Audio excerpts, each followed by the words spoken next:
Hi, my name is Matt Henricks. I'm the founder of Helping Hands Program Australia. And the first thing I want to open with is a big thank you. If you're watching this video, then chances are you've decided to self-facilitate a Helping Hands program yourself.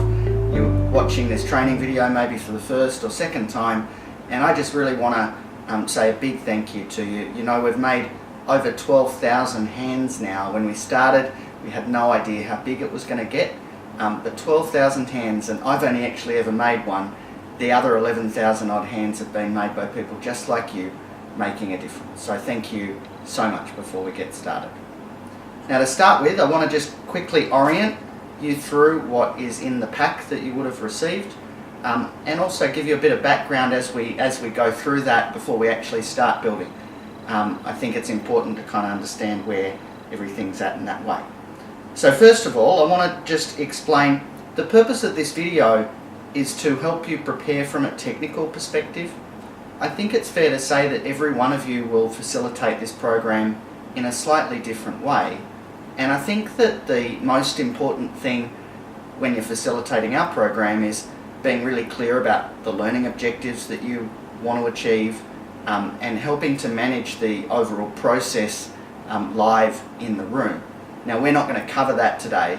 Today's just about the technical aspects of the build, which for first-time facilitators is normally that first thing that's overwhelming about getting involved with. So you're definitely starting in the right place, but once we overcome the technical side of things, I really want you to take a step back, maybe give us a call in the office and talk to us about what your plan is for managing the overall process and how you're going to achieve whatever the learning objectives are that you've got for that workshop, and we'll help you on that aspect separately.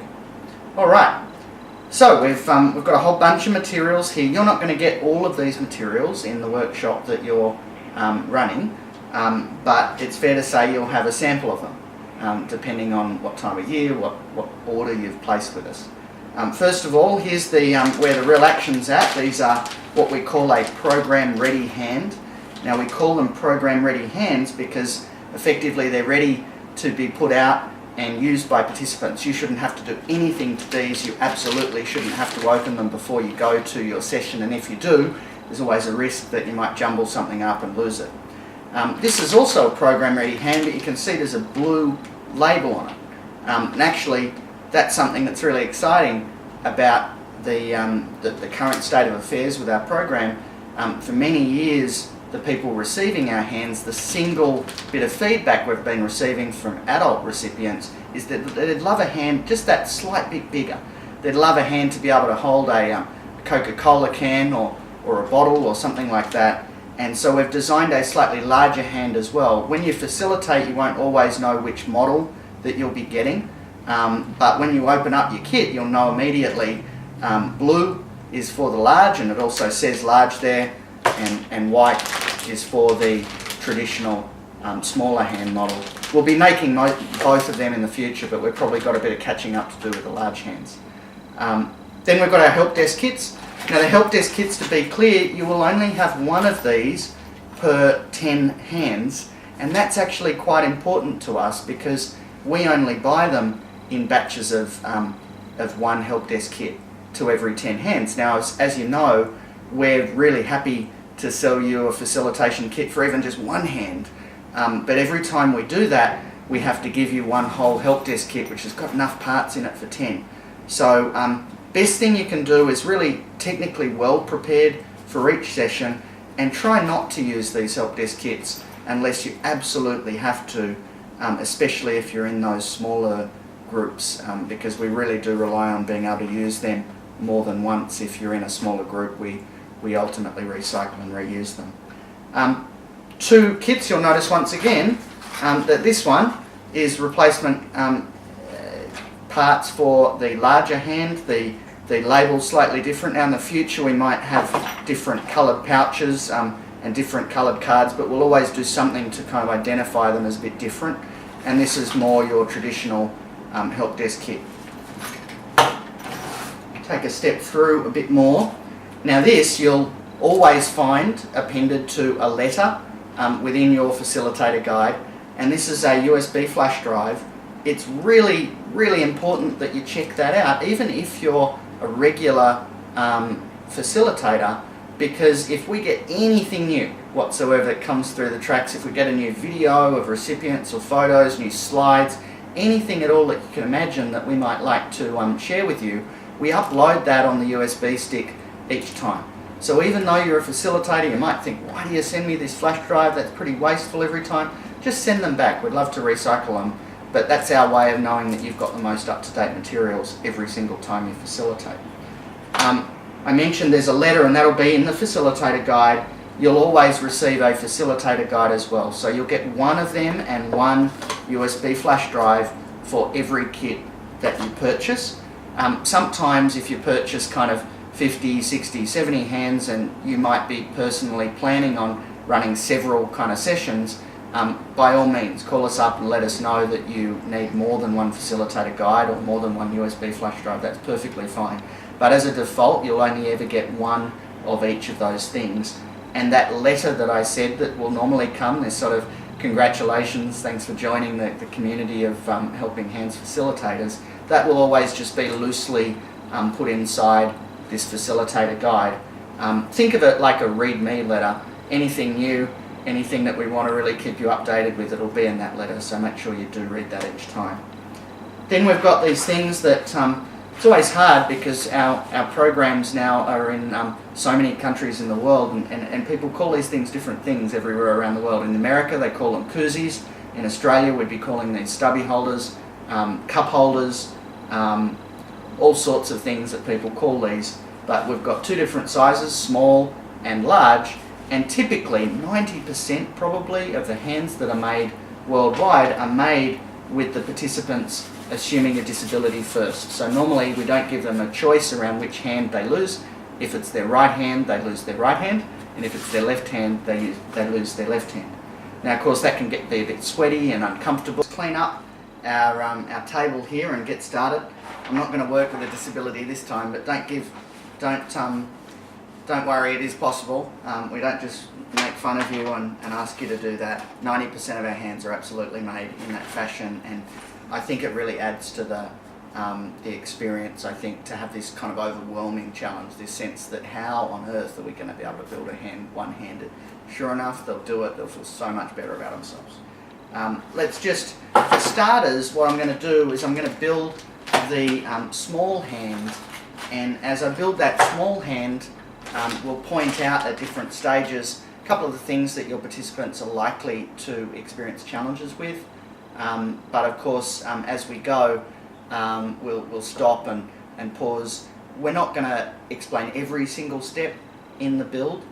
One of the pieces of advice I always give a self-facilitator, the most important thing you can do is first of all watch this Helpdesk video, but second, build a hand, and then third, disassemble it completely.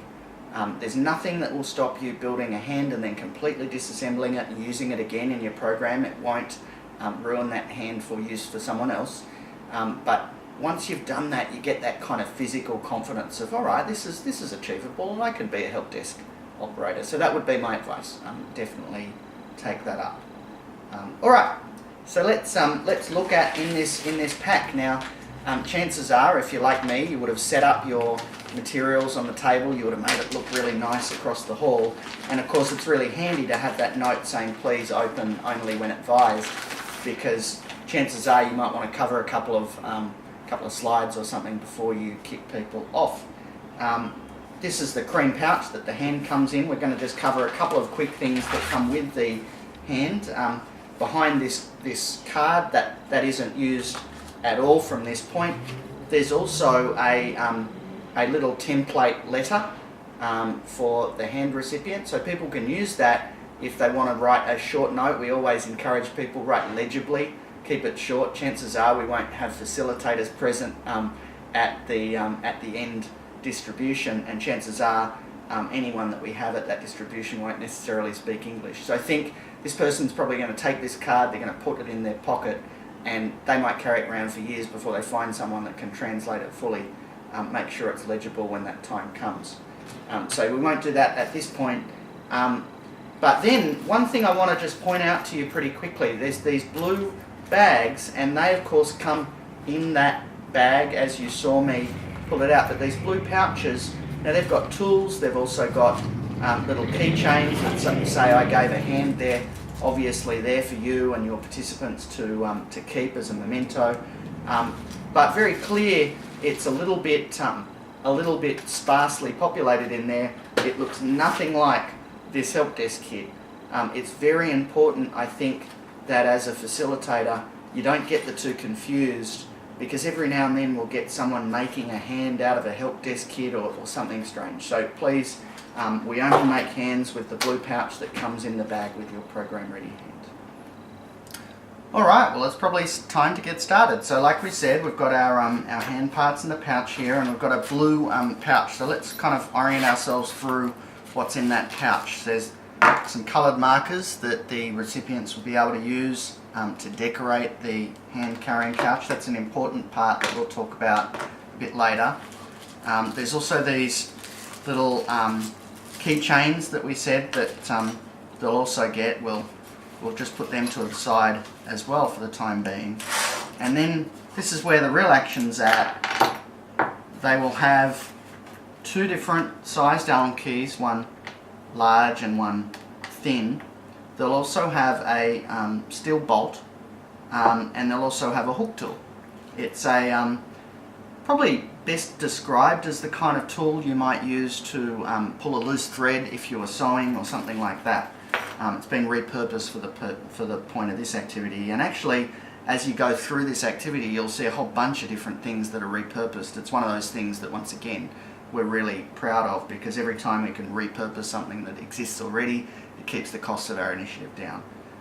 So hook tool, let's talk through a couple of things. Now this hook tool is the one that comes with our traditional kits, where over time we're changing them over to be this more robust crochet kind of hook tool. You can see that that's not going to really break in any way when you pull using this.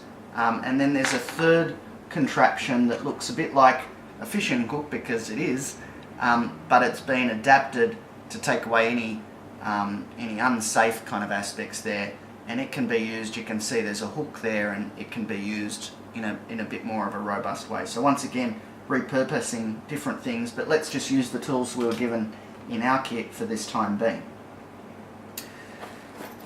We'll then open within here, within that pouch, we've got, first of all, we've got the hand sleeve. This is the part that will attach to the residual limb of the end recipient.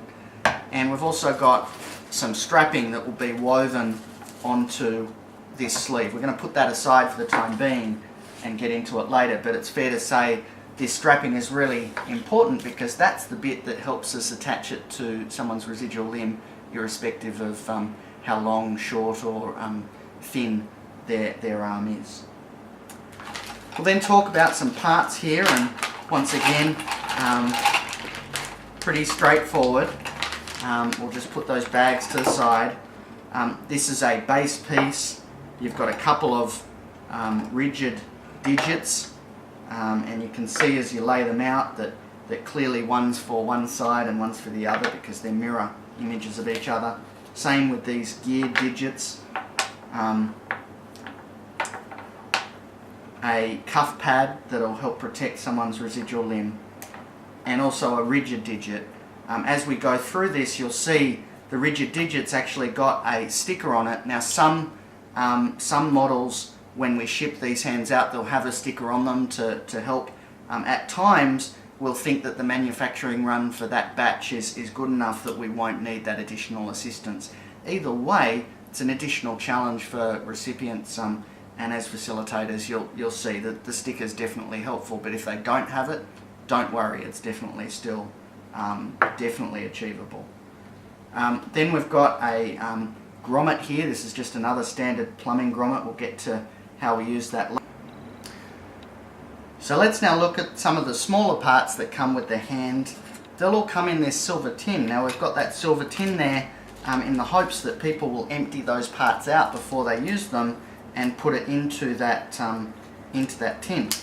As we kind of go through this, you'll see, and I think be very clear as you're kind of doing it at first, you'll probably do it two-handed as a help desker, trying to do this, even getting things out of a plastic bag when you're left-handed, can be really difficult.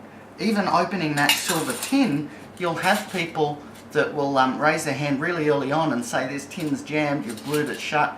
I think we're all conditioned in team building activities to expect that that curveball, and there ain't no curveballs here. It's that difficult when you first incur your disability. It's a really good good metaphor to draw later on. So we've got all of our parts in this silver tin, and they're relatively easy to kind of see in there, and definitely difficult to lose. The other thing though that I wanted to show you, something that happens really regularly, you'll see some people will look through and they'll do a quick inventory of their parts, and they'll say, you know what, Helpdesk, we've only got one clear plastic tube, or worse, we've got none. And whenever someone asks for the clear plastic tube, it will almost always be in the plastic bag. It's just that static electricity really is your enemy when you're doing this activity, and those tubes can get stuck very easily. So first thing we always say before you assume there's something wrong, push the pressure back on your group and say, you know what, I'll get some spare parts, but as I'm doing that, sometimes static electricity will hold them. Just get your bag and just double check. And I think fairly confidently, probably 99 out of 100 will be resolved that way. Alright, so we've got all of our parts, we've got our tin there, it's relatively straightforward, so let's get building. We'll pause at a couple of places where we know that people will ask you questions, but I'm not going to go through this at great length. We're just going to get building and we'll pause at different stages. First thing that I'll point out before I do get started is when you open up your new manuals, for those past facilitators that have worked with us in the past for many years, they'll notice that this will be different straight away because they can see the great big red logo. Well, actually, that's only the start of the changes. The very first page, step 1, is actually, please, before you start building, determine if you have version 1 or version 2 of the hand. Now, we've already talked to you about the fact that we're building both small and large hands. The reality is it's very easy to determine the difference, but people might take some time on it, but it's very clear. I can pull out even just this geared digit and I can see that it places over there. It's clearly a match for that. It's not necessarily a match for that. And equally, for instance, this set screw pin, there is no set screw pin in version 2, but it matches perfectly with the set screw pin in version 1. So people will determine very quickly in step 1 of the build which version they have, and then they'll start. So let's get started.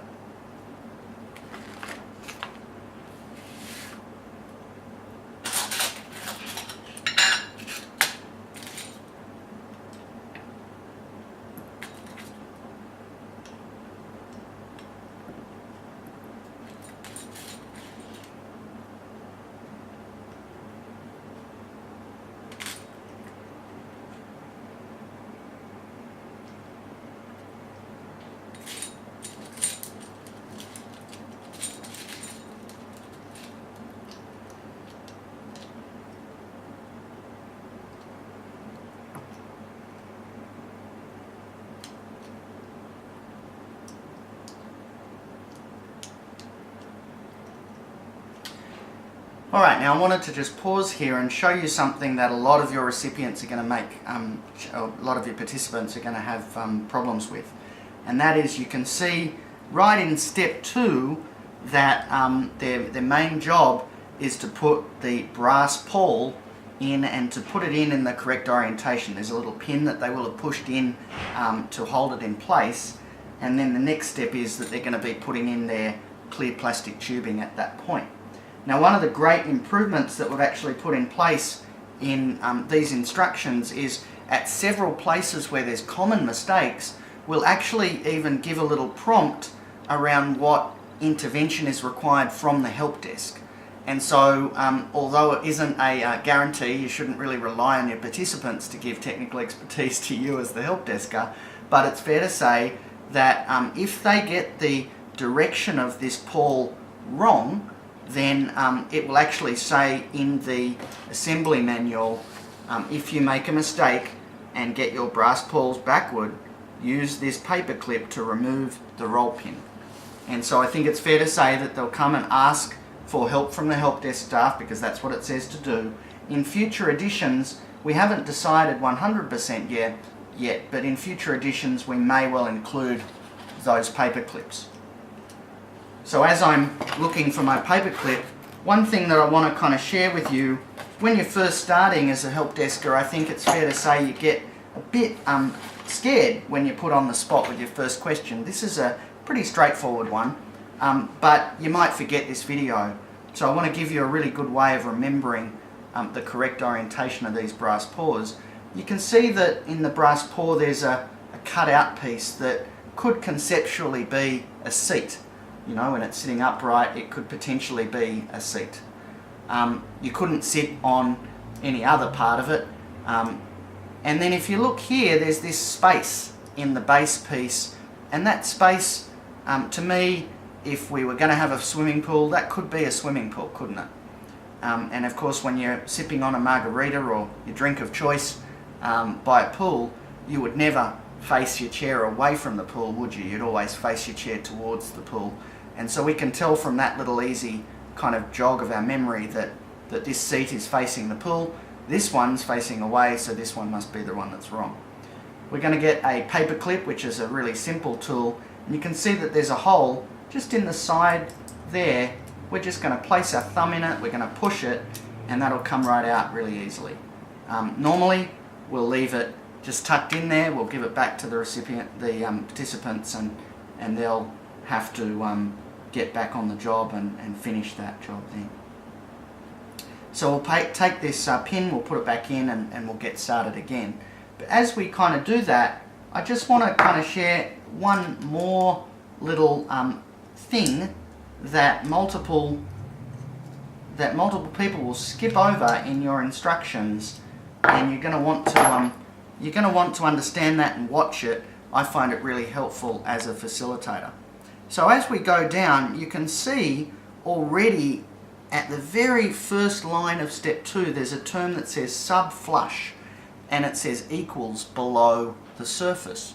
Now the builders amongst you will know what sub-flush means.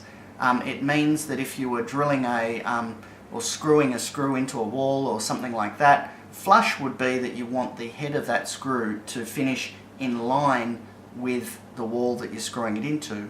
Sub-flush means that you want to screw it even deeper than that, so that when you run your hand over the wall, you're going to feel the hole, not the actual head of the screw. The same principle applies to anything that refers to sub-flush. And what I say to my participants is that sub-flush is actually the single most important customer requirement in this entire build. Effectively, if anything needs to be sub-flush, it means it's going to be on the outer extremities of the hand. And of course, we all know how even the slightest burr on your fingernail will catch on a woolly jumper as you pull it through a sleeve. Well, imagine that it isn't a slightly burred fingernail. Imagine it's a pin that someone from your company didn't push in far enough, and imagine it's your recipient's only woolly jumper. It tends to motivate people pretty well. Typically, people will get right through to about step 3 before they'll actually notice that they've had an issue with that. But we'll kind of cover that in a second. Now, you would have seen me as I was building using the flat end of this already to push in this bolt just to have a bit more pressure, because otherwise your fingers might get damaged a little bit. But then once you've done that, you just want to push it in with the point of the steel bolt.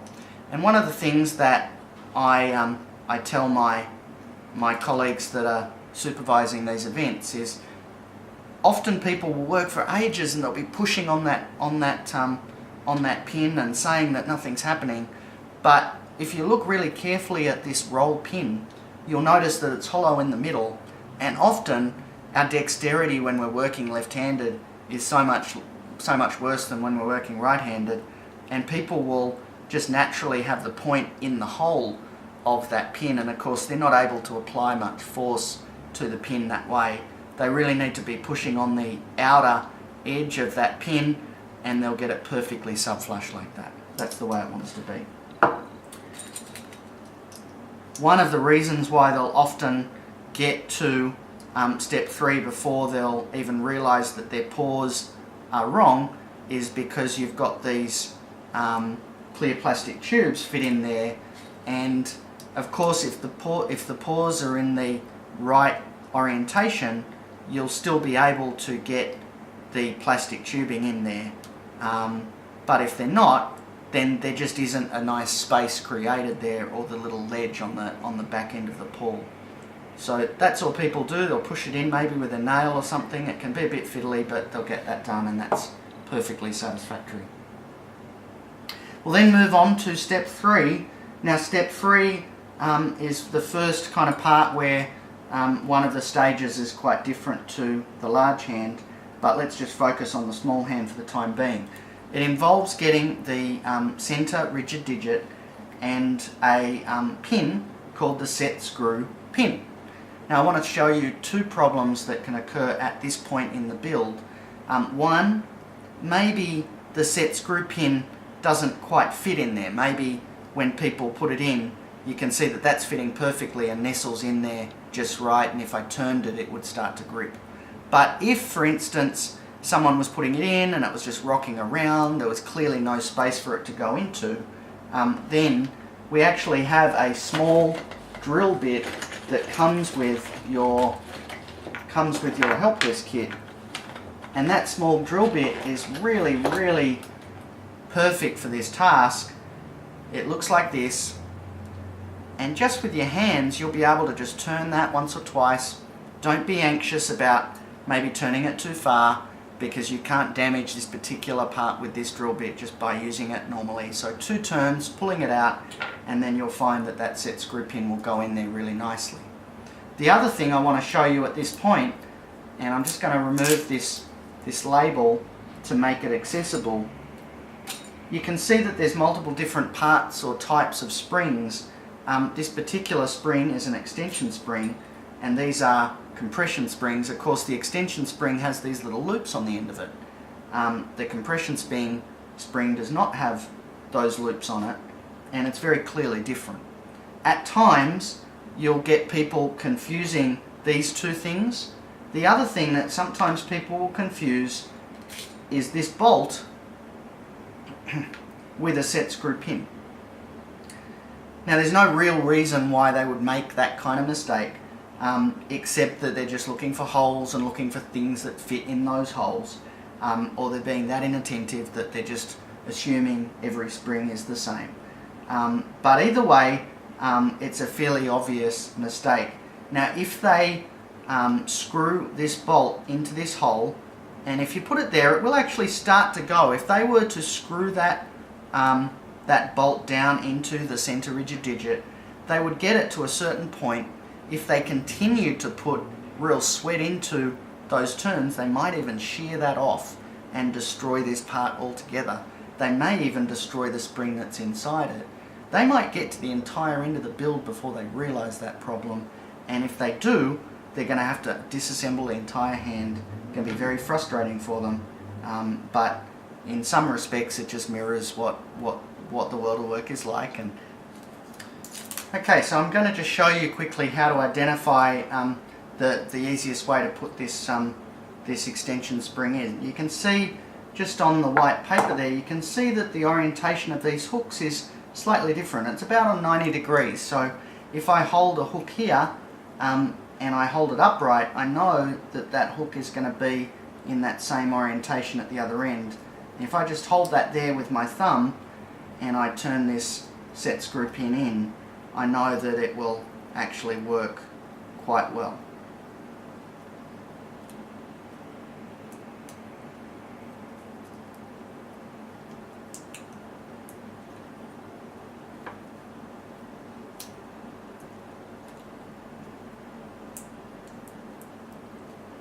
You can see there that I know that it's in, because when I pull it, it ain't coming out. So So that's really perfect. I'm going to keep that label there for the time being, because at this point the instructions are going to start to tell me what to put where.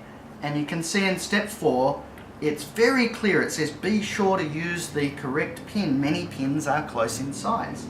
Now, I think it's fair to say that despite the fact that each pin will be a different size, people will at times see a pin, see a hole, and try and just shove it in. As a facilitator, depending on how challenging you want this activity to be, you may want to give people some pre-warning.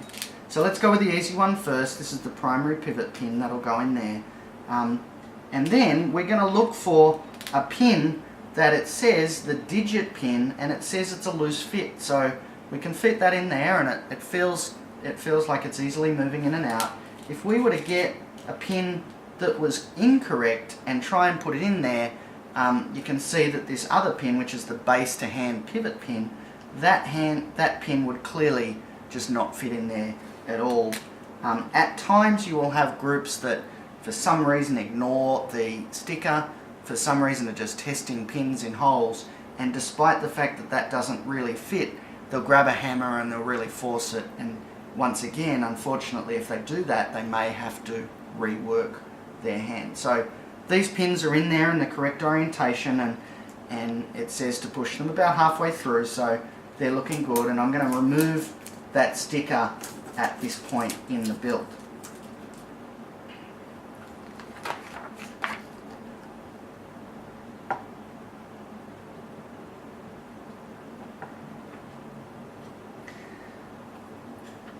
Now at this point, we're inserting the springs in the gear digits. Now this is a pretty straightforward thing to do, but I want to show you a little trick here.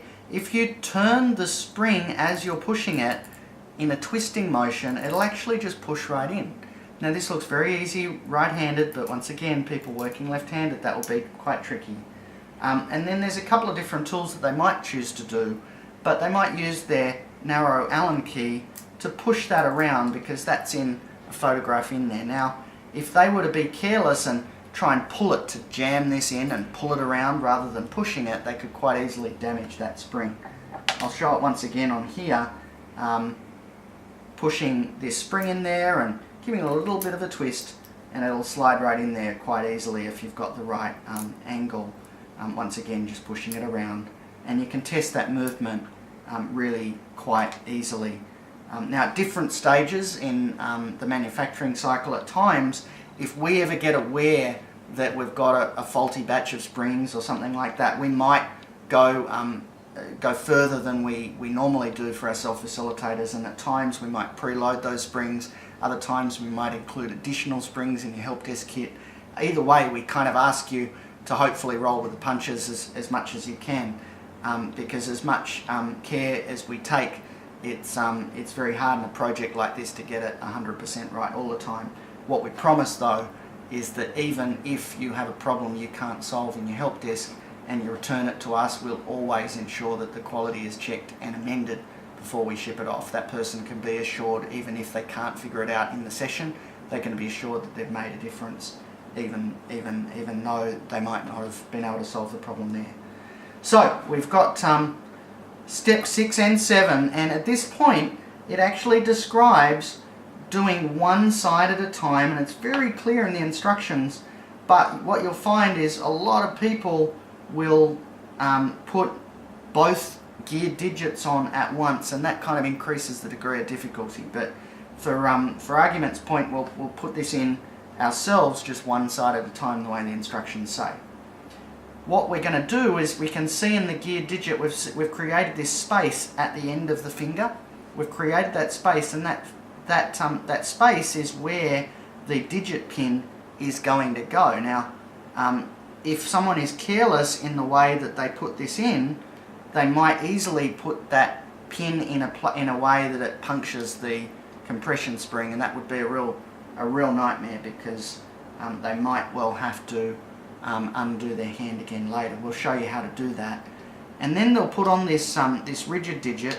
You can see as I'm doing it, it can be a little bit clumsy at this point, but but as long as they stay with one side, you can see that that finger's really operating very well and that pin hasn't stuck out. If they're inattentive in that way, they could easily push it this way and that pin could easily fall out. Then they could be a bit careless and just try and jam that pin in any old way. Now I know if I leave that finger in the open position, then that's where that hole is, and once again that's working well. But your recipients, your participants at times will not be as careful with that. So you can see now that I've done one side and that's relatively easy. We'll put in the second one because at this point that other side is holding that pin in place. Once again, that finger's going really well, and we can see here that the hand is starting for the first time in the build at this point to look a little bit like a hand, which is great. We're going to put in these side bolts just to lock it all in place, and then we're going to show you a few more things.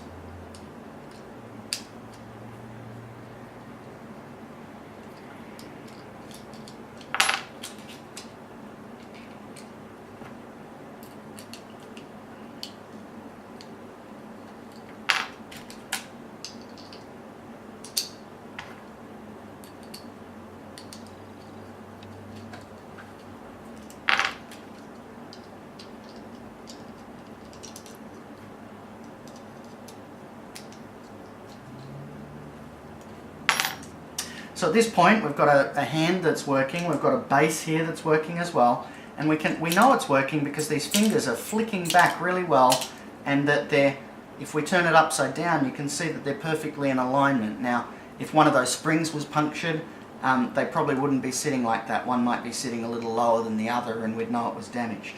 So at this point, this is the first point at which we can actually test the hand. Now people are normally going to have to push those plastic bits in a little bit before they do this, but that should slide perfectly in there, and you can marry the base piece to the top of the hand. You can see at this point that it's the first time we can test it. We can close those fingers, they'll hold, and if we separate it, they'll fling out. That's exactly the way the mechanism works. It's just we haven't done the next few steps. In the instructions it talks about testing the movement. That's what it's intended by there, but some people at different stages will think, oh, it's not working, and almost every time I find people will say, oh no, it's not gripping, it's not working. Normally it's just because they're working left-handed and they're not holding it perfectly in alignment, but that is looking perfect at this point.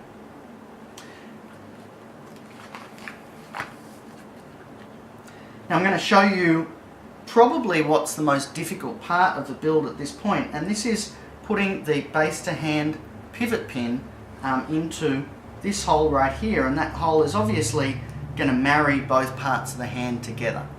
Now if they've been inattentive at that previous part of the build and they've used the wrong pin as the digit pin, they've done that thing where I was saying they've hammered it straight into something where the hole clearly wasn't big enough. At this point it could be that that group will figure out that they've got the wrong pin because they'll put that digit pin here and it'll slide right through. This needs to be a really snug fit. You'll also have groups that will come to you and say, oh, the holes aren't aligned, the pin isn't right. I can tell you in 12,000 hands we have never had the holes drilled in the wrong place here. This pin is almost always right, so there we go. Now I find that the best way to put this pin in is to have one person holding it in this way, and you can see that my thumb and my fingers there, and that's possible to do one-handed, and another person can be just pounding on this pin here. Couple of things to note: I'm holding it against the table to give me that extra pressure to hit against, and if I've got my fingers over this side, if I miss because I'm a bit uncoordinated because I'm using my less dominant hand, I'm probably much less likely to injure my co-worker. So let's just give that a thump and see how easily it goes in. So you can see that that's took a couple of taps, but it started to go there. Now this needs to be sub-flush, and that isn't good enough. Once again, we would use the point of our bolt once it gets close, but we might use the edge at this point, and we just work it in. And it's fair to say that this is really tough with this bolt, but applying the right pressure, it will go in.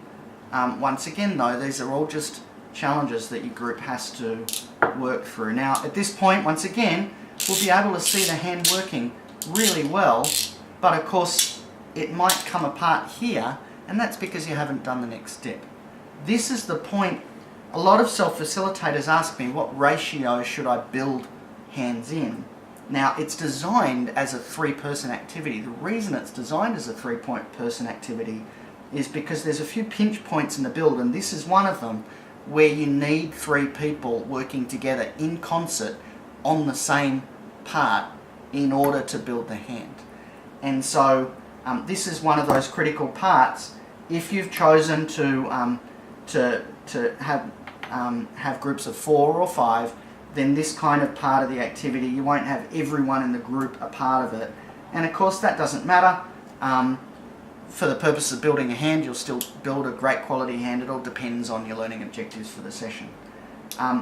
So at this point in the hand build, they're going to use their hook tool, and like we said, they've got 3 different hook tools. They're probably going to have one person holding the hand, as I am, with a bit of force. You'll have another person pulling this hook out, and then they're going to be sliding this really tiny little pin, which I often find will stick to your finger if you stick it in there, and they'll be sliding that in to the slot there as shown. It's very hard to do that first go if you're working in just a group of 1 the way I am, but it is possible in a group of 2. The reality is though, the vast majority of people that have never done that before will need 3 people. So you can see here that the movement is just working perfectly, right? This hand, fingers are moving very freely. You can see it here, a really crisp motion in the gear digits. And another thing I want to show you at this point, some people will test this very quickly, and what I find, they'll often be very delicate. They'll be very worried about breaking the hand, and so they might kind of just ease it open here like that, and they'll see just 1 finger. The reality is that the hand won't be used in that way, and if they're worried about breaking it, well, don't be. There's a design life of 7 years on this thing. Everything is built in a really simple way because it gives longevity to the design. The other thing people can sometimes get worried about is maybe when they're doing it really quickly, and if you do it really quickly, you'll see that at times those fingers will come out at a different area, but that's not a problem either. The reason why that happens is because sometimes those fingers will bounce with the force of the spring, and if you left it open long enough, they would settle in that way. If people want to be really sure of it, do it upside down, and once again you can see that they're at the same level, which is great. So we've got a hand built there.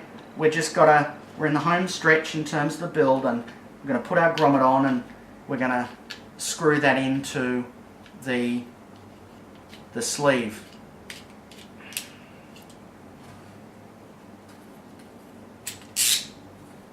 Now at this point you might find it's actually easier to test the hand, and I want to tell you about some things that people will often do. So one thing people will often do is they'll forget that grommet. That grommet is critical because the grips that you use to do various things, holding a toothbrush, a coffee mug, a pen, will all be different, and we want that grommet to really hold the hand firmly irrespective of what angle. So let me show you, for instance, if I was to hold a pen with this hand, this is the correct grip that I might use, and I might hold it in like that and be able to write, but if my hand wasn't quite there, if my hand was here, I might want to turn that grommet and be able to use it at the right angle. So you can see that grommet's really critical. If people start giving you hands back without grommet, send them back, get them to fix it. The other thing that people you'll see will do at this point is they'll get frustrated because they can't figure out how to operate the hand. Of course, the instructions are very clear on step, I think it's step 12. There's an entire page of quality control there, and it's very clear. It says press down on the top of the rigid digits, and you can see that the person's holding it at this end in the photo. So if people are looking at the photo and reading the words, then of course they'll do that and the hand will work perfectly. But what people will often do is they'll often lock it right in there. One of the things they'll do is they'll push it from here, and of course their own finger is stopping them from flinging out. But another thing they'll often do is they'll often be, for some reason, holding it here and not getting enough leverage and pushing it not hard enough, and that kind of thing won't work. So holding it here is really great. At this point, people might become aware of another challenge that we call sticky fingers. Let's just imagine that when we cock this wrist, that only one finger's coming out and this one's stuck like that. Now 9 times out of 10, if that's the case, it will be because they've damaged that compression spring inside. Now the good news is, if they've done that, we can actually operate on this hand live and without disassembling the entire hand. But they've got to put their hand up, they've got to ask for help, and the help desk will be able to help at this point. So let's just quickly show you what you might do at this point. You would simply take off these parts.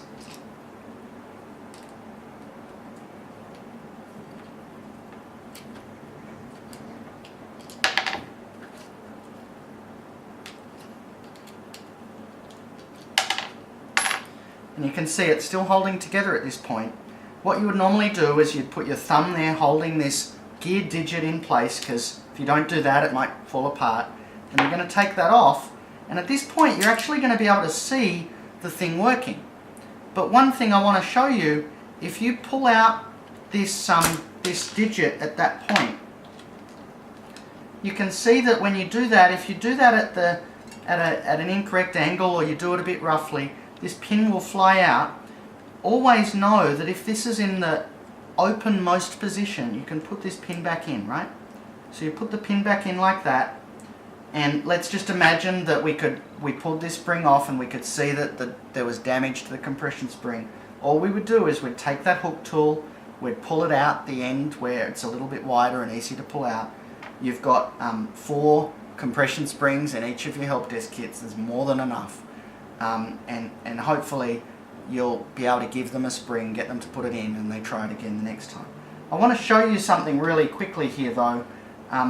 You can see, if I go and, let's just imagine I've just fixed that finger and I put it back in, and you might need to hold this brass paw out of the way with your thumb while you do this. So you put it back in and you're thinking, okay, this is great.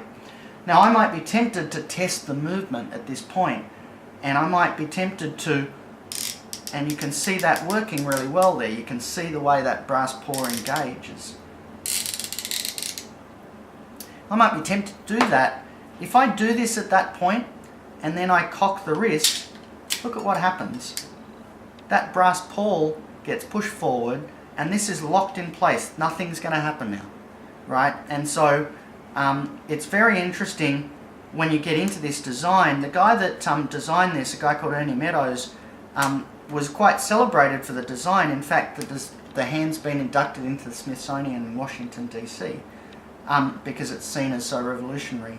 The actual bolt here, this side bolt, it's got 2 purposes in life. It isn't just to hold the side on, it's actually to stop what just happened from happening. So when you do this operation live in a program, always just be careful that you put that bolt in, and you do that pretty quickly before you start testing the movement. If you test the movement before you put this bolt in here, then you're in real trouble. So here we go, we can test the movement at this point, and we know it's working, so great, we've got confidence, we put in the other bolt, and we move on.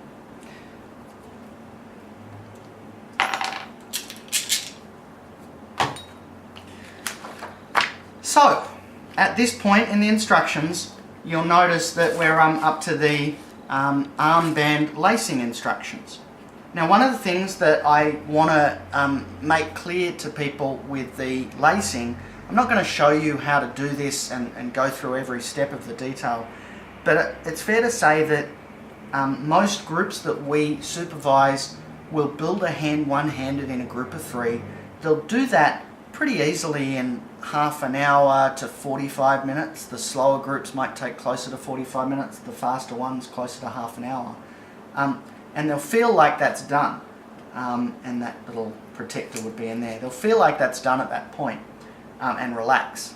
Well, in my experience, this lacing is actually the most difficult part of the build. So conceptually it seems easy, but doing it one-handed, it's just as hard as this, and it will take a minimum of 10 to 20 minutes.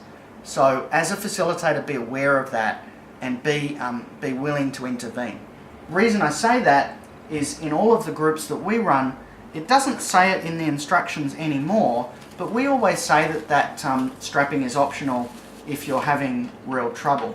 And the reason we say that is that you can see this strap right here is designed for a person with a particular diameter arm. And even at its kind of extreme, that's as big as it will get.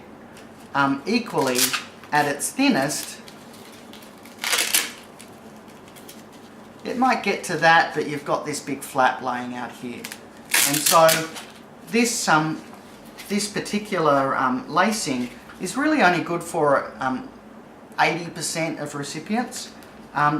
If people don't do the lacing, the reality is it's totally fine, because a fitting team will normally have to adjust this based on the person's residual limb, the length of their limb, every time. And sometimes, that 2 in 10 times, sometimes they'll have to take the entire apparatus apart and relace it. And of course, if they do that every day, multiple times, then that's quite easy. I want to just quickly show you a couple of things about the strapping, but let's do it first, and then I'll show you how to quality control.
Now I want to just show you two things that people will do with this strapping that'll be easy to miss as a participant, but easy to fix also as a facilitator. First of all, I just want to show you something and call it out because you could see it happened. This cuff pad here, it's purely there to stop this fairly abrasive part of the hand from rubbing on the person's residual limb. So it's just a protective thing. Of course, it will be held in place by the person's residual limb. So if that falls out, don't worry, it's not faulty. You don't need to change it or anything like that. It's not a problem if that falls out during the process of the construction. It is a problem if people don't put it back into the pouch when they finish up. So we've got a hand here, it looks good. A couple of things that I'm always looking for as a facilitator. First of all, you can see here that that the weaving pattern is the same irrespective of which fork of the sleeve we're going with. So you can see it goes in slot number 1, out slot number 4, in slot number 2, and out the same slot it went in the first place. If you do it that way, you can see that you're going to have the loose end of the strapping is going to be on the extremities of the hand. Now, we've all put a backpack on a kid or something and wanted to adjust the straps. It's no good if that loose end is on the inside, even if that weaving pattern is similar to what I just described, because you want to be able to tighten it up. And it's the same as with a kid's backpack. You want those things outside and to be really, really accessible. Same with this hand. So we want that to be like that. The other thing we want to see is if I put this into a loop the way you could see that I did there, I want to be able to run my hands down these strips and see that there's no twists. And you can see that that's really quite straightforward. So that hand is built and it's perfectly operational and looking great. Let's quickly cover the way we want your recipients to pack up, and then we'll cover a few of the things that are different with the large hand.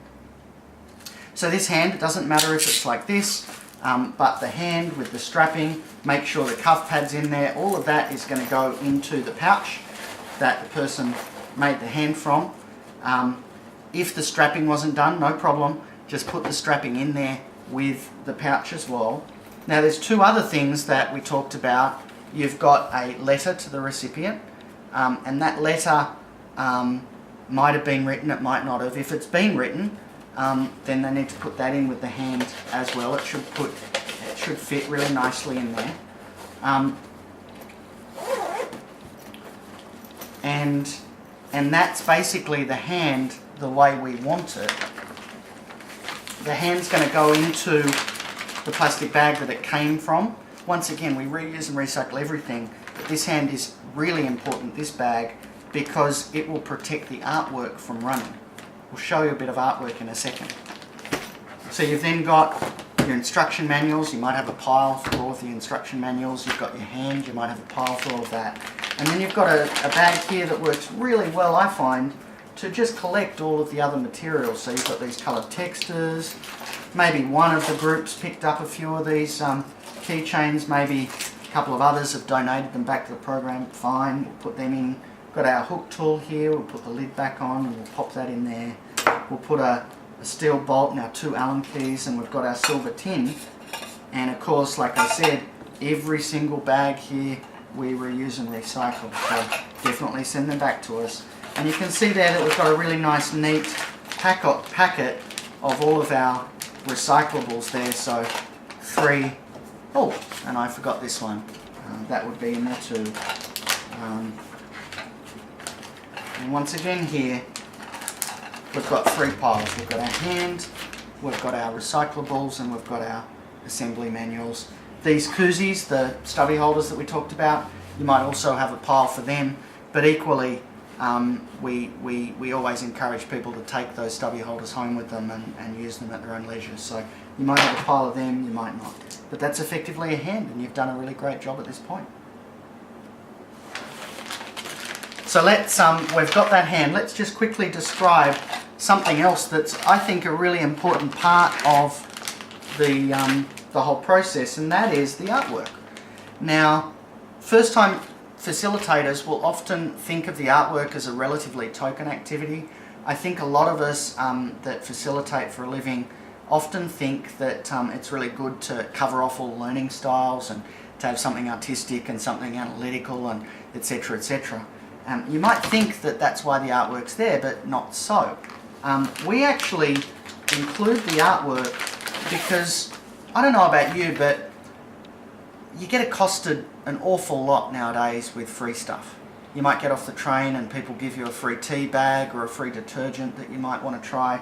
And when you get given that stuff, normally I take it home, I put it in a drawer, and me and my wife have a drawer full of free stuff. The reality is, once every 6 months it gets full. Maybe we've used 1 out of 10 things, maybe we haven't, but typically that stuff goes in the trash. The artwork is the thing that makes this a gift from the heart. Prior to decorating your container, it was just free stuff from the West. So we really want you to understand how important this artwork is. The other thing that the artwork does is it identifies the hand for the end recipient. So what we actually want you to do, where it's possible, and I'm just looking to see if these guys have included it, is where possible, we want you to take a photo holding the artwork. Now this is a really small one because facilitators bought a Polaroid camera and they wanted to develop those photos live. But we encourage people typically do a larger photo, get an email of that photo, develop it in a larger scale, because if you do, your recipient will pull out this artwork, they'll look at it, they'll look at this photo, and they'll know that these are the faces of the people that helped them. We don't need to be able to speak English to explain that, because there the artwork is being held out in front of you so that you can see the artwork, and there the artwork is in the photo too. So really important opportunity if you can. Now, an important thing that I want to make clear is, with our whole goal here with Helping Hands, is we want an army of DIY people. We want thousands of you out there building as many hands as possible. We do not develop photos for you. We don't match photos with hands for you. That's something that if you take a DIY self-facilitator approach, you need to do that yourself. But I often find that people give me feedback and say that it's really one of the most critical parts of their kind of ongoing relationship with the client. So often you can get people to take a selfie and email those photos, and that's a really great opportunity to reply back to the participant and say, hey, thanks so much, how'd you find the activity, and whatever other connecting comments you want to make. So that's a hand, that's the way it would look with the artwork. We kind of showed you one without. Let's go into the large hand build and let's explain just a few things that are different. So we'll just do a bit of housekeeping here, and we'll just put a few of these parts away that we don't need anymore, so we don't get the Helpdesk kits mixed up. Now, as I do that, it's fair to say that as you're facilitating, we will always try and send you only small hands or large hands. But of course these are really expensive, and as a facilitator you might well have old stock left over and new stock. One of the bits of advice I would give you is always make sure that you keep things very separate, have a different coloured box, have them in different rooms, whatever it is you need to do, because the parts look similar but they're not.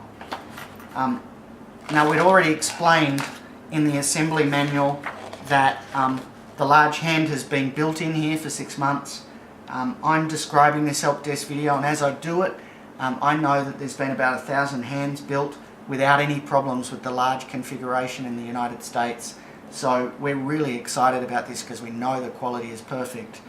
But as a facilitator, little things can throw you easily, so I just want to kind of share that with you. So as you can see as we go through, there'll be different parts of the build that'll make it clear that things are different. So one of them, for instance, you can see is that the set screw pin is slightly different. So if we open up this hand, for instance, we'll see straight away a number of differences. The most obvious difference with the large hand configuration is that the fingers are obviously bigger. Okay, but let me just build this hand real quickly, and we'll do that just to demonstrate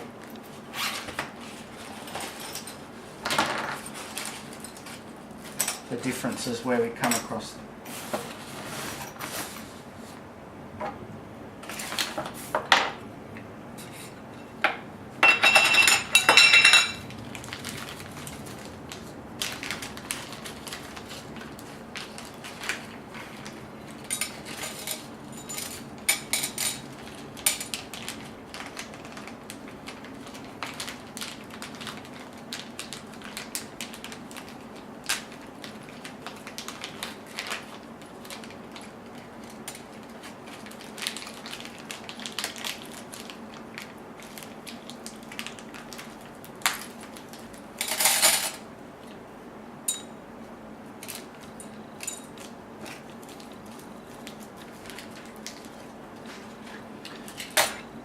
Alright, so I've got my parts here, and already I'm noticing a few differences, but we'll just point them out as we go.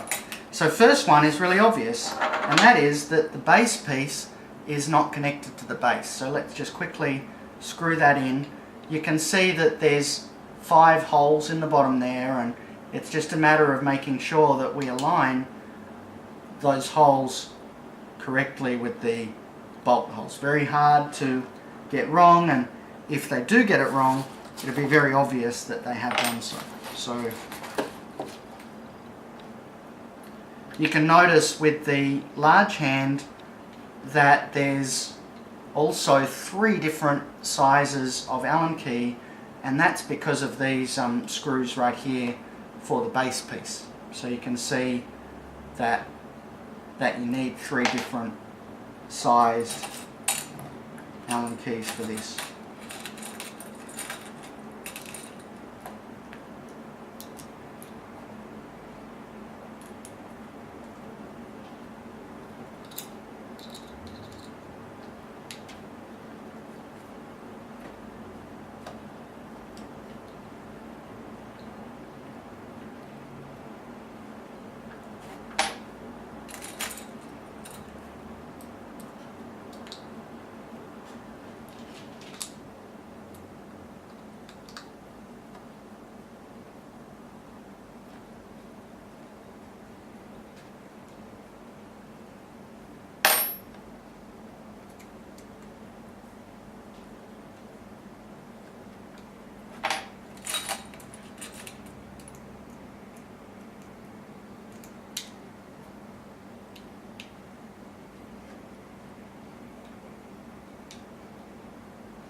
Okay, so I've got my base piece there, and once again we're going to jump in and we're going to put in our brass paws the same way that we do with the other process. You can see with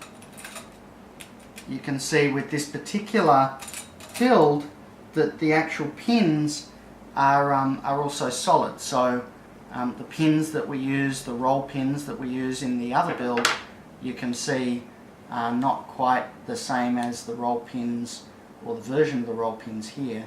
The other thing I'd say with this particular design is that that pin will slide in a little bit easier than you're probably used to as a facilitator with the other hand. But don't worry, it won't fall out. It's definitely the right pin for the job.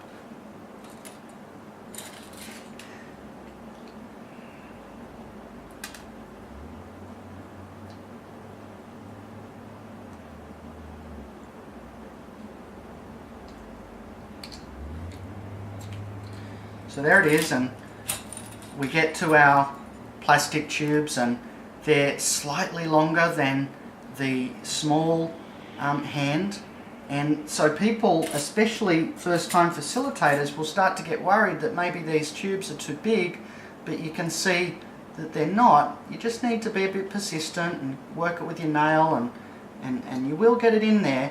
It's just that it will often take a bit of time and a bit of work to just work it in there, and keep on just wiggling that that brass paw as well, and you'll get it in.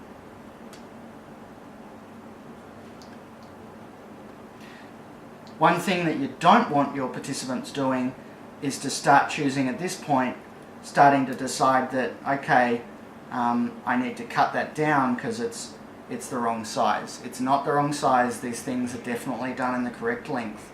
And so if people are really struggling to get it in there, just try and get them to persist, because they will be able to do it.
Now one of the things that you'll notice with these springs, and if you've got a good attention to detail you'll notice this right away, is that these springs are actually a lot heavier, a lot stronger than the springs that we use with the smaller hand.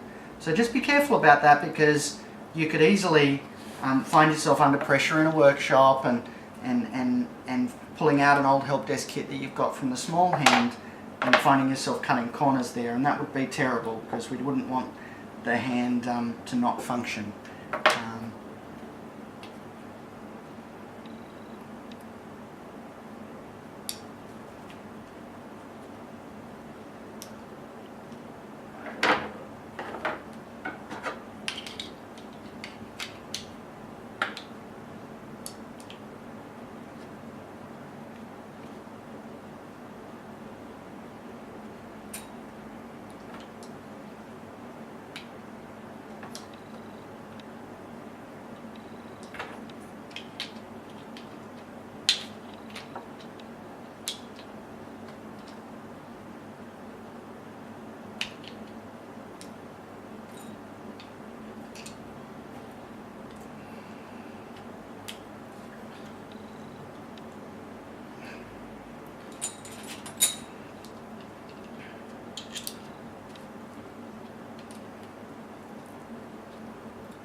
And you can see from the small hand this is exactly the same, right? The function is exactly the same. You can see the grips are, everything is the same as the small hand, it's just on a larger proportion. So all of those steps that I just showed you, 100% identical to when you're building a small hand. So at this point we'll now need to marry the mechanism in together in the same way as we do with the small hand. And once again we've got that tricky pin, so once again we'll use our little trick.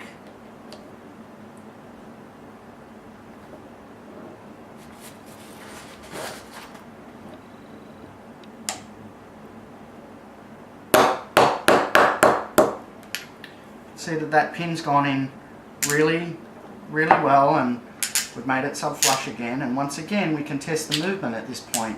Those fingers are opening really well, which is great.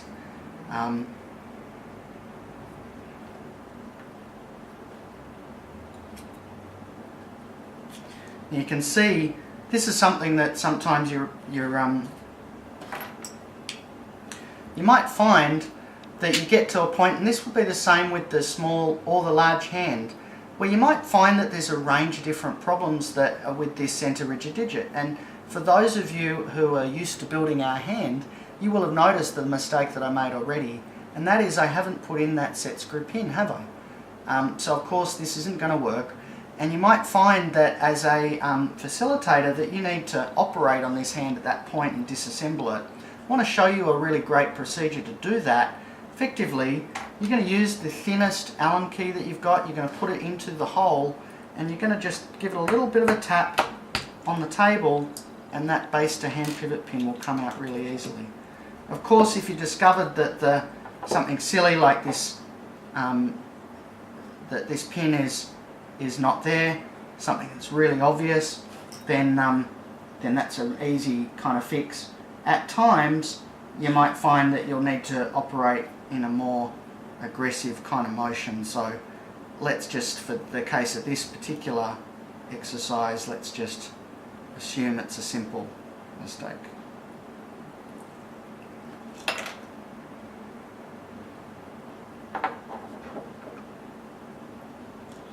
Now one thing that I've just noticed there is this pin, this other set screw pin, is different to the one that we use. It's just as effective, but I had to give it a bit of pressure to push it in and start biting it. It seems to be a bit of a self-tapper. So those people that are builders will know what a self-tapping screw is, or pin is. But the point is, it'll still work, and you just got to get it going. Once again, you've always got that drill bit if you want to. The Allen key will work both ends, so if you want to use the short end or the long end, it'll still work.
Right, now one common thing I want to show you about that set screw pin, even though it's very different to the old one of the things that you'll notice people will do is they'll start testing whether this extension spring's engaging, and they'll do that very early. That set spring pin needs to be right towards the end of it screwing before it will engage with the extension spring. So often people get worried about that with the small hand. It's the same situation with this larger hand. Now let's use our fishhook tool this time to show you how to use that. But equally, you might have one of the other hook apparatuses, and that's okay too. Got our pin here, and that's the same pin with the large hand as those roll pins, which might be confusing as a facilitator, but as a participant it won't be confusing at all. And you can see there, at times, if you know what you're doing, at times it won't matter if that base to hand pivot pin isn't in. So there we go, we've got a large hand, and you can see that that's working perfectly well. Both of those fingers are coming out to the right kind of space. We screw it in just as we would normally, and there's our first large LN4 large in Australia. Pretty awesome thing. Let me tell you a couple of quick problems that we have had in the past with these hands, but that I don't believe are currently with the batch that we're working with here. One of them is that that these fingers were a lot stickier with the large hand than they were with the small one. And what we found was that 9 times out of 10, that will just be someone will have over tightened that side bolt, and you'll just need to ease it off maybe a quarter of a turn, and those fingers would operate perfectly the way they were designed. Equally, if you have that situation with recipients or with participants in workshops, tell them don't worry about it, because we will always pick up that stuff at quality assurance. We know that people love to build a hand that's perfect, but the reality is we always check these things with a fine-tooth comb back in our office. So you don't need to worry about any of that. Once again, we've got our hand built there. We pop it in, and the process is exactly the same as with the small hand. So the strapping would go in there. We've got our letter. Let's say that we've written that letter. We would have popped that into the pouch in the same way that we would with the small hand. We've got, oh, there's a cuff piece that has come off. We'll make sure we pop that in there. It doesn't matter if that piece is loose. And then we'll pop it all into that large plastic bag so that it doesn't damage the artwork of anyone else. We put all of this other stuff back into the case, and you can see that with that hand we haven't had to change or use any of the Helpdesk parts, which is great, because as we first start with these large hands, we think that there'll probably be some additional difficulties, just because not because the quality is worse, but just because it's new to everyone.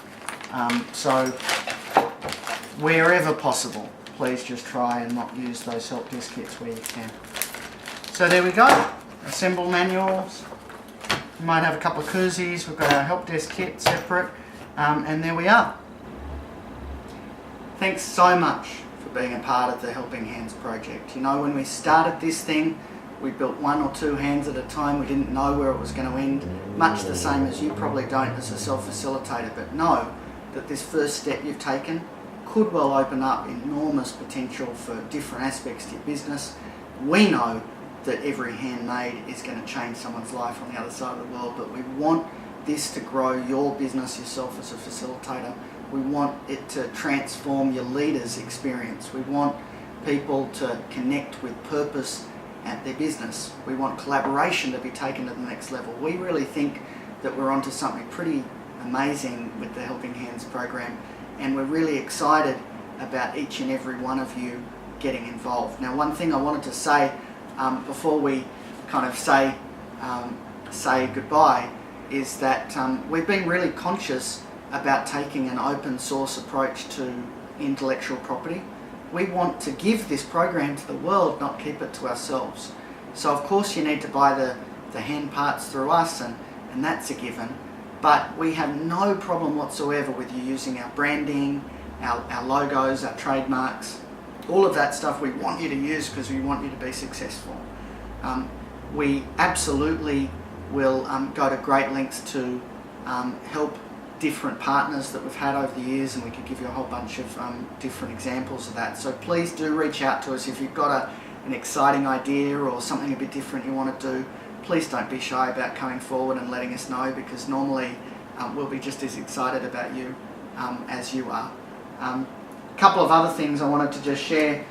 One of the things I'd say is the single most difficult thing for a DIY or self-facilitator to get at first is to be able to speak with authenticity about the kind of difference that our hands make. We're going to be uploading a whole range of different stories and different videos so that you can share them in the program, but it's fair to say that at times you might want to share that yourself. This book called The Inspired Workplace, they're available for just $35 hardcover or $9 in a PDF version. This book I wrote about all of the various people that we've met in the developing world that have received our hands, or also our other program, the Waterworks program, where we build and donate life-saving clean water systems. So this book is a real must-have, I think, for a facilitator. We can't give it to you for nothing because it's quite expensive to print, but it's fair to say if you buy this book, it's got a range of stories that you wouldn't hear anywhere else. They're stories of people that have grown up despite enormous adversity to be incredibly inspiring people. I think so often it's the people that have the least that are the most inspiring in the world, and that's why I wrote this book. So if as a facilitator you're worried or anxious about really trying to portray with authenticity the kind of difference people are making, I really recommend buying a copy of that book. Just drop us a note or give us a call to our office, and we'll include that with your pack.